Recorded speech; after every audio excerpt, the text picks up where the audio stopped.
کې ډېر زیات زیان وشو د مهیر حضراتو نه علاوه د حکومت مرستو ته څنګه ګورئ؟ یاره حکومت مرستې خو بالکل هسې به رایې وي څومره چې کوششونه وکړلو نو فلاحي تنظیمونو وکړلو بالخصوص جماعت اسلامي جمعیت علماء اسلام نیشنل پارټي یا دا شان واړه چې کوم فاونډیشن یې فلاحي تنظیمونه چلېدل لکه په خپل یو وړوکي فاونډیشن چلو السلام ویلفیر فاونډیشن لکه اکثریت 90% کار خلکو تقریبا اپنی مدد آپو کو او فلاحي تنظیمونو کو او فلاحي جماعتونو کو حکومت ډېر کم کوز کار وکړو. تحریک انصاف دا ملګري چې درنې او احتجاجونه او جلوسونه دي خلکو له څه چاندې نه شو کولی نو هغې ته په خپل اکثر پته نه چې لکه دې کوم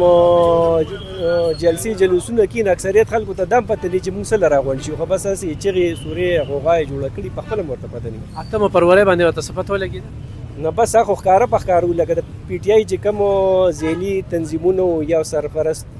خلک وایي په خپل دوکانونو کول او هغې په خپله چې کوم دی نو په احتجاج کې نو شامل بیا وروسته راله صرف وزیري ولګوله چې موږ ورته دلته نه کتل بیا تللي د وزیر اعلی د کور کمانډر سره ملاوېدل ملاقات او داسې غېږه کې ناست یو بیا وزیر اعظم له تګ او دا دوی چې کومې کوکې والي څنګه ګورې؟ ګورې زمونږ د ملک حفاظت الله کی بیا د هغې نه وروستو زمونږ پاک فوج کوي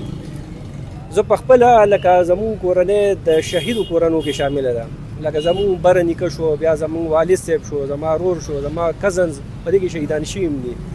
د پاک فوج خو هغې چاته پته وي چې لکه د هغې د کوره پکې څوک شهید شوي یا پکې څوک تلي یا غازي راغلي دلته کې خو به ما تا ډېر کینو او به ګورو چې یاره فوج کرپشن کوي فوج غلا کوي خو لکه د دندې اسټابلیشمنټ بیانیې نه بغیر لکه موږ چلو نه کنه په 9 مۍ به تا ته څنګه لګېده چې شهیدانو پسې مسخرې کولې ټوکې دا خو بدقسمتي ده دا خو لکه اسلام کې حرام دی او حب الوطني نه ده د ملک خلاف